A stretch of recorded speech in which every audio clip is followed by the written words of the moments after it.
Japan is a wonderful country, full of peace, wonder, calmness, tranquility, and unmatched beauty. Below the surface is a steel of fortitude that lies as a backbone for the incredible people of Japan. In the late 12th century, the age of the samurai began. Samurai led their lives according to the ethic code of Bushido. The way of the samurai is one of immense dedication to hone one's craft. During peace times, young and old samurai would travel abroad in order to gain experience and further continue their craft. Wataru Endo has been honing his craft for the last decade, both domestic and abroad, and now he's turning his attention to Liverpool. Today we're diving into how this Japanese warrior's skills can improve the mighty Reds. If you have not already, please make sure that you subscribe, you like the video and turn on notifications. But now, let's discuss how Wataru Endo improves Liverpool.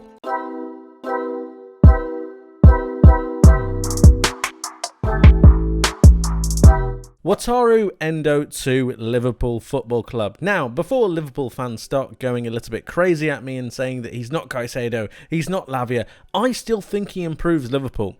He's a Japanese 30-year-old defensive midfielder from Stuttgart. He's actually captained Stuttgart at his current level, and he also captains Japan. So he's very good at leading teams. He's very good at being the authoritative figure that he needs to be, which means he could be part of that Liverpool leadership team without too much time. And when you look at the way that he profiles, I think he's got all the credentials to be a good holding midfielder for Liverpool Football Club. They have McAllister, they have Szoboszlai to be able to go forwards, they have Diaz, they have Salah. What they don't have currently is a defensive midfielder with a mind to defend. You'll see the box that I have highlighted here. He will be covering this space, recycling possession round to the wingers or through round into the main forwards, and really that's all his job needs to be. Liverpool don't necessarily need a major starting defensive midfielder that is going to set the world alight. They don't need to do croquetas. They don't need to have all the tricks and flicks and skills. They just need to be good at defending and tackling. And when you actually look at his statistics and how he profiles, that's exactly what he does. He wins 2.33 aerials per 90 on average, and that puts him in the 95th percentile against midfielders in his position in Europe's top 5 leagues. But there is more. He averages 2 clearances per 90, putting him in the 94th percentile, which means that he reads the danger extremely well. He understands when to drop back. He understands how to read the game. His tackling is very good, and also he started to add goals to his game. And being the fact that he's so aerially present and the fact that he can get himself into decent positions in the box means that he could add to Liverpool's goal scoring tally as well. Not bad at all. And when we actually have a look at his heat map, he's all over the place. He can cover a lot of ground, which is something that is also needed within this Liverpool team and Liverpool setup. It's extremely important when you think about the running power of McAllister, Szoboszlai, Diaz and Salah. Endo will be able to come into this Liverpool side and actually improve them.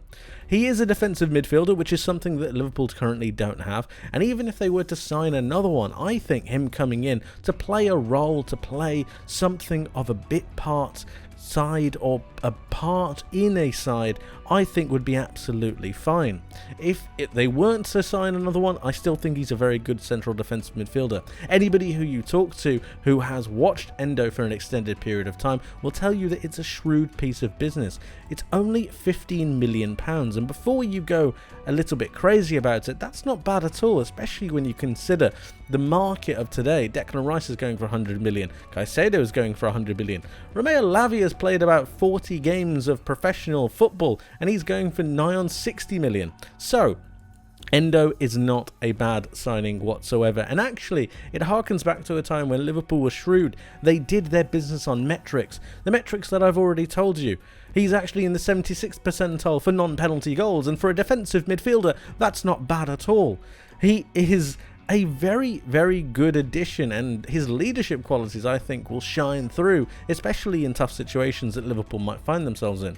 But how would he impact Liverpool on the pitch? Well, as you can see, we have two boxes highlighted here. We have this orange box here, and we have this blue box here. The blue box is highlighting Endo's general phase of play. It's where he will be sat. He will be receiving the ball from Van Dijk and Konate in the bid to be able to recycle it up to the forwards. His passing range is very good, and he understands how to break lines with penetrative passing. He doesn't necessarily drive with the ball, but I don't think Liverpool need that. I think they need someone to just stop on the halfway line and make sure that there's an extra body ready to receive a pass if ever it needs be. And then you talk about the Liverpool tactics.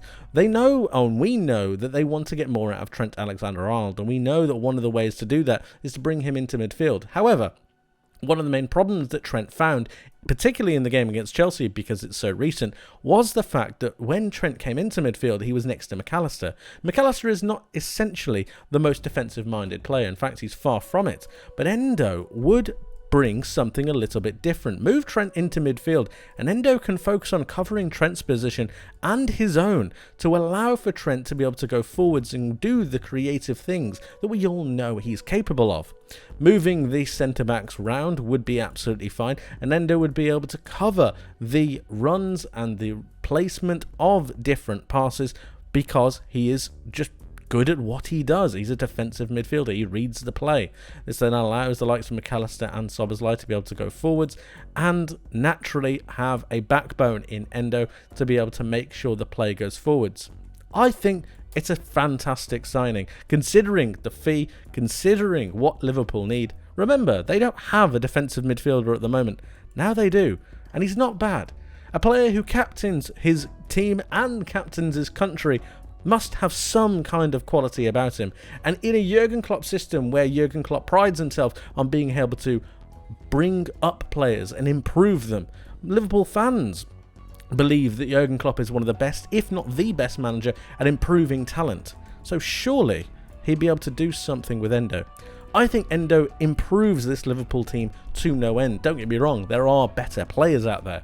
However, for the style of play that Liverpool want to go with, for the ability of Trent Alexander-Arnold and what they actually need to complement him, I think he's a pretty good fit. But let me know what you think in the comment section below. I would love to hear from you. How do you believe Wataru Endo improves or impacts Liverpool Football Club going forwards into the future? Thank you ever so much for watching. I hope you enjoyed, and I'll see you guys in the next one. Take care.